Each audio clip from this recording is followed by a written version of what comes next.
যুক্তরাষ্ট্রের অভিবাসীদের নিয়ে অকপট মন্তব্য পপ তারকা শাকিরা।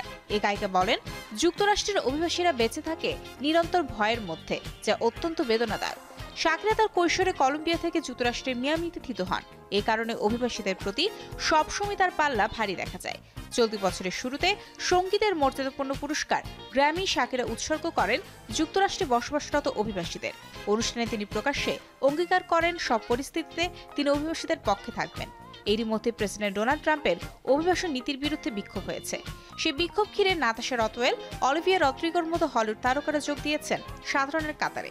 এবার অভিবাসীদের পক্ষ নিয়ে ফের আওয়াজ তুললেন শাকিরা। বর্তমানে কনসার্ট ট্যুরে আছেন তিনি। ট্যুরটি তিনি শুরু করেন চলতি বছরের 11 ফেব্রুয়ারি ব্রাজিলের রিও ডি জেনেরো থেকে। সফরের পর্ব শেষ হবে আগামী 30 জুন সান ফ্রান্সিসকো দিয়ে।